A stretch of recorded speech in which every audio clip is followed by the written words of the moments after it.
So, welcome to today's Business Spotlight interview. And today we're joined by Dr. Andrew Dickson MBE. Good morning, Andrew. Good morning.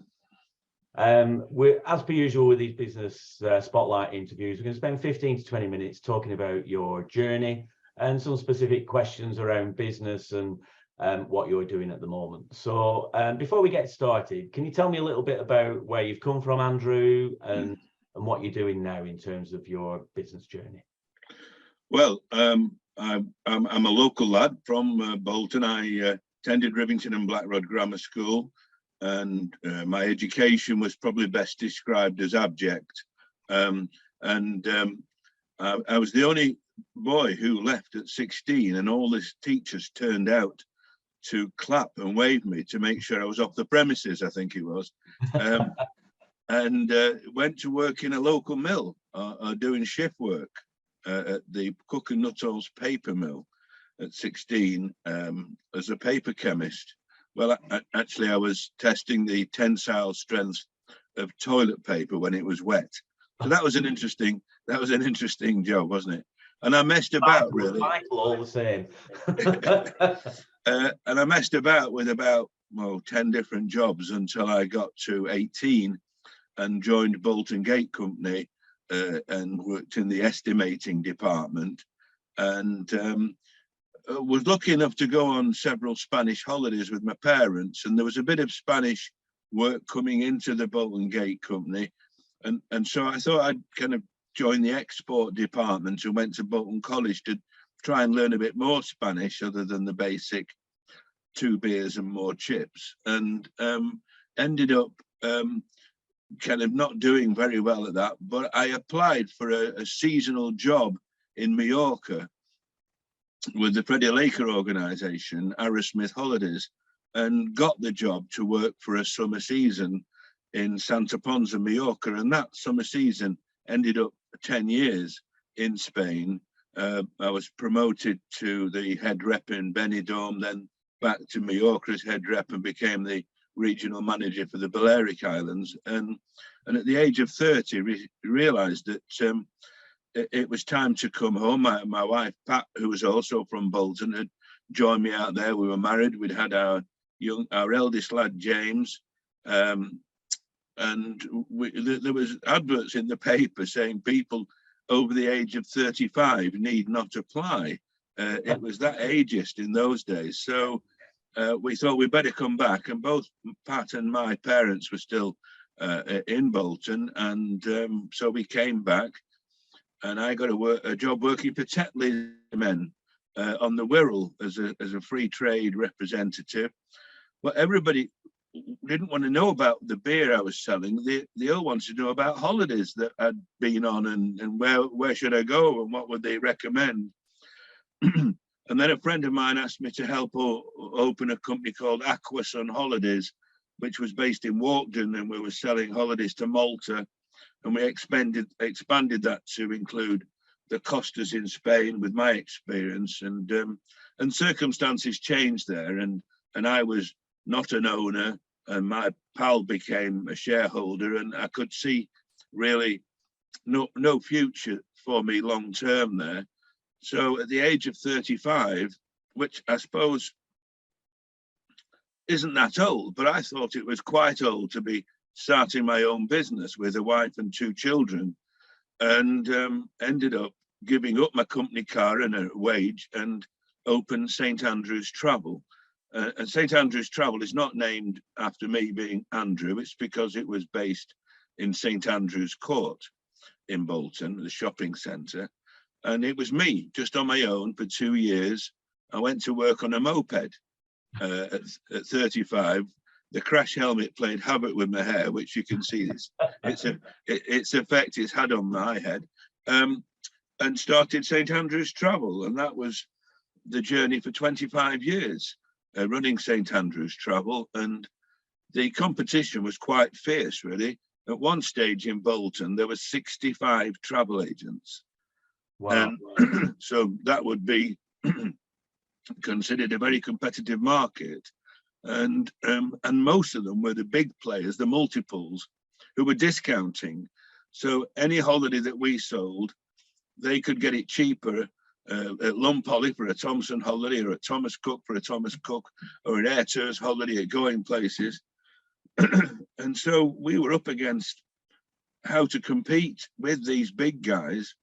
And I was determined that I wasn't going to go down the discount route, and we never discounted holidays ever. And we specialized really. When I set up the business, I sent nearly every client to Mallorca, to Santa Ponsa, because I knew it backwards. And I could tell people with families which was the best resort to go to, the best shops to go to, the best restaurants to go to, the best promenade with the pram at night, and the restaurant, go have a bar, have a drink in, and realize that this was kind of adding real value to the transaction. And something that happened to me when I was 15, and I worked at the Millstone Hotel, which is now Luciano's, and I was the waiter. And on a Friday night, these guys would come in, 4 of them, and I'd say, "Hello, gents, how are you? Is it the same as usual, 3 bitters and a mild?" And they'd say, "Yes, Andrew, well done for remembering." And I'd give them the beer, and they'd say, "And one for yourself." And I soon learned that if you were really nice to people and remembered the names and gave them great service, you could profit from this substantially. And the landlord used to always say, "You're making more bloody money than I am, lad," you know. And I did make a lot of money in tips and things, and that stuck with me really throughout my career in Mallorca, delivering fantastic excursions to the clients, looking after them, being very much involved, and that then applied to St Andrews Travel, and that's what I did. And in spite of this growth of travel agents and the competitive nature of it, and them discounting like crazy, the more they discounted, the more my business grew, because we kept doing this, focusing on customer service, adding value, plus ones. You know, the job might be finished, but we've got one more thing that we have to add. And we would train our staff on holiday destinations, on customer service, on sales, but we'd also have sessions just on ways that we could wow people with something that they weren't expecting. The transaction had been done and dusted, but we added something that came about a month later, and we had it was set out how to do that. Everybody had it, and everybody received that wow, that +1. And when I sold the business through ill health, 25 years later, I was employing 75 staff, and we had a 25 million turnover. And for an independent family-owned business, you know, there was just myself and my wife who were the owners. Yep. That was quite unusual in the travel business. And the other thing that happened during the business that helped in the successful journey was me actually getting very involved in the local community, in the business community, really. I founded the Bolton Marketing Association. I was on the Training and Enterprise Council. I was the president of the Bolton and Bury Chamber of Commerce. I was the Town Centre Manager Group. I was chairman of the Bolton Town Centre Management Group. I was on the Bolton Council City Bid. Then became more involved in travel. I was chairman of ABTA in the Northwest. I became the press officer for ABTA in the Northwest. And generally speaking, the community stuff, and above all else, we got involved in local charities, and we invested heavily. Every branch had its allocation of funding every year to support the local church, the local school, whatever it might be. And it was that, and I think it was Anita Roddick that once said that companies that invest in the local community shall ultimately benefit from that same community. And that was so true. And so that was St Andrews Travel. I sold the retail business to a South African hotel group, and they wanted a luxury company because we had moved into the luxury market, because there was no point in trying to compete on the cheap end of the market with the multiples there. And we were specialists in Australia, New Zealand, cruising, Florida, the American touring, Canada, all exciting stuff. And other travel agents, including people like Thomas Cook, used to send clients to us and said, "This is a bit of a complicated one. You better go to St Andrews Travel because they're good at that." You know, how daft is that? Yeah. And I sold that to this South African hotel group, and I went out to South Africa a couple of times, training their staff on how to deliver wow and great customer service. And then I had business travel.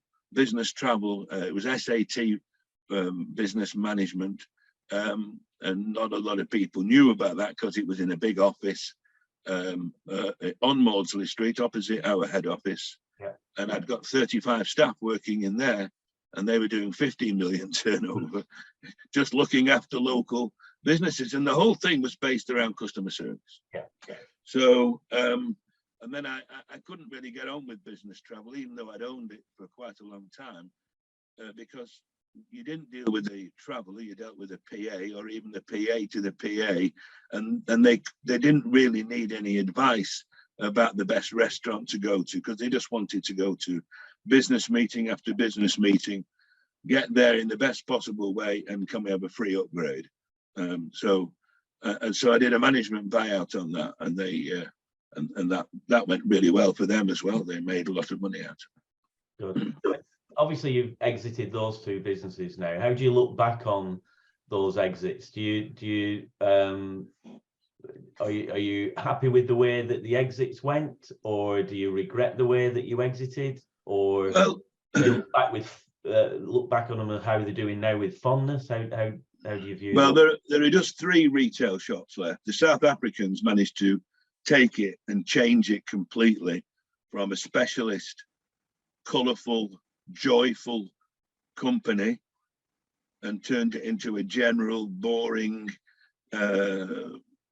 no fun business. And they lasted 4 years before they declared themselves bankrupt. Wow. And Hayes Travel took over 3 of the shops, Horwich, West Houghton and the town centre.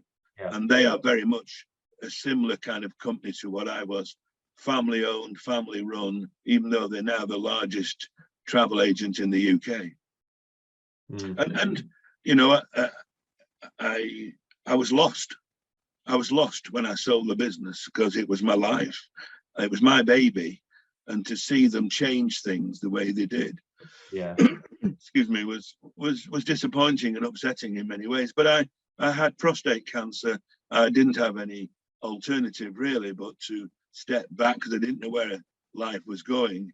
And I had a big operation, and I came out of it the other end feeling great, and still am. And that was like 15 years ago. Brilliant. So I started a radio station instead. As you do. So, yeah. So how did you get the idea for Bolton FM then? You said you were involved in the local community quite a lot, obviously involved with lots of different businesses and charities. How did Bolton FM come about? Apparently the council had tried on 2 or 3 occasions to get these coveted licenses for community radio and not been successful. And because of my involvement with the town centre management company, I got to know about this, and I had a look at the applications, and we'd been very successful in travel agents awards. We'd won the UK Travel Agent of the Year several times, the Northwest Travel Agent of the Year, and we knew how to apply. You know, you don't necessarily win an award unless you enter it. So by entering it, then you get judged on whether you're any good or not. And so the entry is really important. And these entries were very modest that they'd put in. And I thought, no, that's not the way you do it. You've got to be big and bold and ambitious and shout from the highest hill. And I said, well, you know, I'll have a go at it, and did it, and we got the license. And community radio at the time was being realised by government, and Ofcom was the key to social cohesion, bringing towns together, different groupings in the towns, and it was really important, and it's proved to be very important. We have about 100 staff at Bolton FM, mainly volunteers. I employ 2 people. We've got a big roadshow vehicle, I think today we're out at a company that's doing a sewing class. It's a big linen mill, because they're short of skilled workers on the making of the machines. So we're out there supporting them. Of course, we've got the Bolton Wanderers commentary, exclusive rights to that, home and away. And on an away game, we will have about 40,000 listeners. Wow. And you can pick up the commentary on our 96.5 if you live in the catchment. But if you don't, the club, Bolton Wanderers, actually do the I Follow, and it's our commentary as well. So we've got people listening to us in America, in Australia, all over the world, and they're emailing in going, "Come on, the Whites! This is the Venezuela Bolton Wanderers supporters group." You know, you're like, "Oh wow, they're all over the world, and we are reaching out all over the world." And that's amazing. Obviously, with any radio station, even with 98% of your team being volunteers, there are running costs. How do you sustain Bolton FM? Well, I don't get paid a penny. In fact, it probably costs me money to be involved, but I don't need, you know, sometimes it's nice to get some kind of recognition of what you're doing, but financially, I'm lucky enough not to need that support.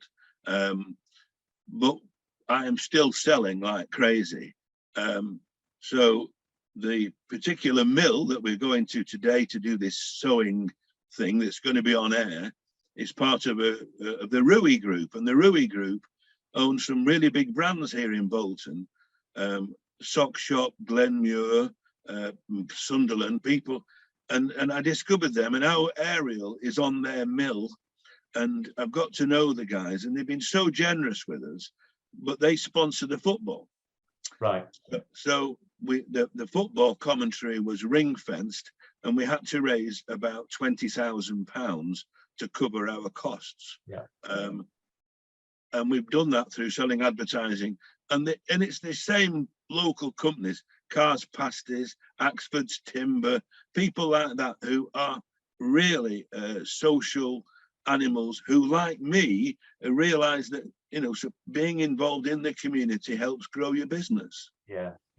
So we have to raise about £70,000 a year to run the station, and it's all done on advertising and putting adverts. So we are a community radio station, but obviously from the onset, because of my business experience and my ambitions, it's been run on a commercial basis so that we make ends meet. Yeah. And what are your aspirations for Bolton FM over the next few years then, Andrew? I'd say over the next 5 years.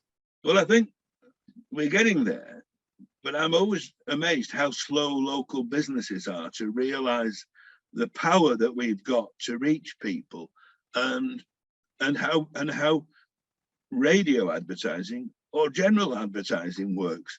You know, if you put an advert on Bolton FM, the phone is not going to start ringing straight away unless you're giving £5 notes out in Victoria Square.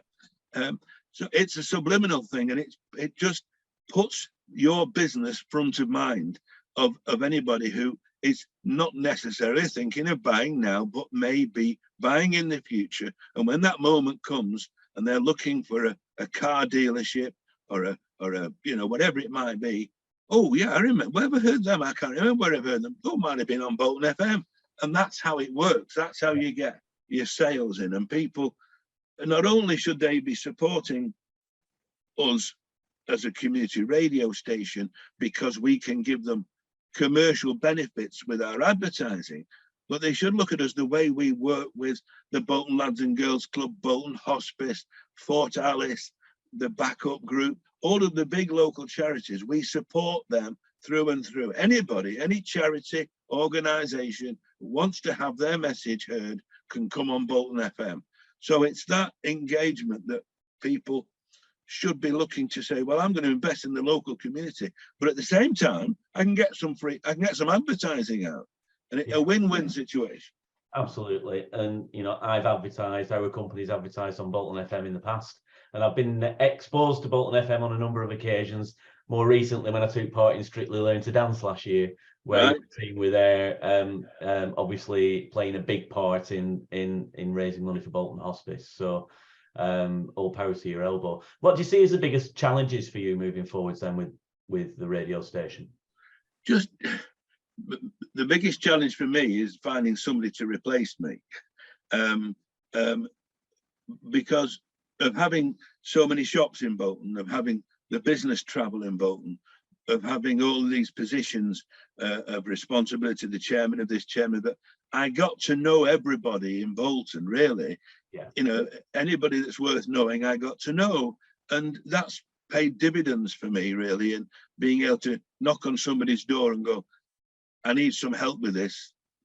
Do you remember? Do you remember our relationship? Do you remember when I did this for you and I did that for you? And oh, crikey, what do you want? I remember when I came into Bolton FM, there was one telephone that was fixed to the desk. You couldn't, you know. So I rang up a local company, Digicom, Mark Pollitt. Yeah, I know Mark well. I said, Mark, I need a telephone system. I said, we need about 6 telephones. He said, I can do you a really good deal. I said, I'm looking for a really good deal. What kind of a deal are you looking for? I said, I'm looking for a really, really good deal. He said, oh, no. I said, do you remember I opened your offices when I was the Chamber of Commerce? Then I opened your new offices and I've helped you, and you were on the Entrepreneur program that I ran. I said, come on. So I got free telephones. Then I rang Nationwide Frankincense and I spoke to Julian Gilbert and I said, Julian, I want a photocopier. He said, how much? I said, nothing. He said, oh, no. And I got a free photocopier. And that's it was, what goes around comes round. And if you're nice to people in the past, then you can sometimes call upon them. People call me the Godfather, I think, at times. I think that there's a common theme through all of that, Andrew. You know, you talked about the travel agents and providing that extra level of service to everybody, so everybody wants to rave about your business and your sense of abundance there. And you know, I think, you know, one of our core values is abundance, giving back, you know, having more than you need and being able to give back to the local community. Somebody said to me when I first started in this role, if you want to be successful, become a leader in your local business community. You know, get yourself well known in your local business community and give back wherever you can. And that's a philosophy that I follow now and will always follow. We've got a couple of minutes left, Andrew. I just wanted to ask you a couple of quick fire questions, if that's okay. But you mustn't forget the wow factor, because when I sold the business, I was very much on demand at conferences, telling other companies how I'd been so successful and profitable. And so I went round giving these talks, and in many of them at conferences, there was a fee involved and they wanted to pay me. And they said, who should we pay? And I went, I don't know. I better come up with a company. So I came up with the Wow Factor Consultancy, because it was all about the wow. And I'm still doing that. I'm doing a lot of work with telesales people and the salespeople, because we used to train our staff that selling is a skill. It's not a nasty thing. You're helping people fulfill their dreams, but you've got to close the sale. And so I'm working with loads of companies, how to develop the wow factor, talking about the plus ones, creating raving fans, and moving people up that loyalty ladder until they are your advocates and your ambassadors in their business. And I find it fantastic.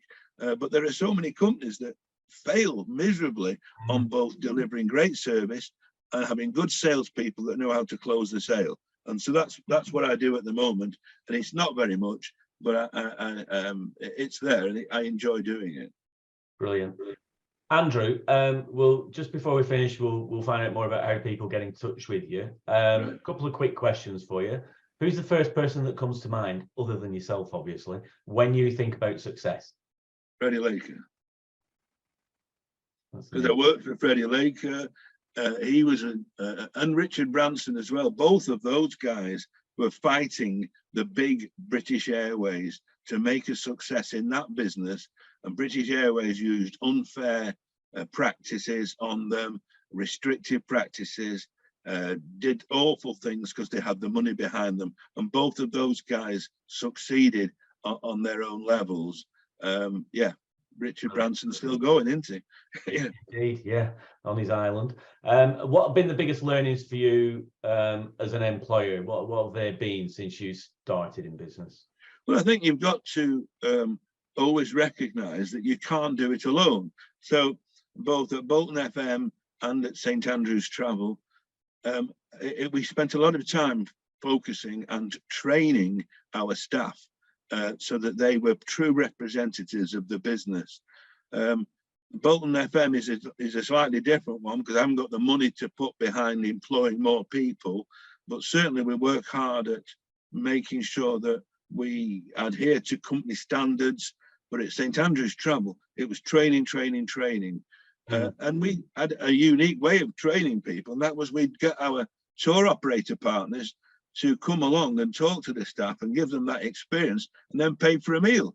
And so every month our staff got to learn something and got a free meal. So that was good. Brilliant. Good stuff. How do people get in touch with you, Andrew? What's the best way for people to get in touch?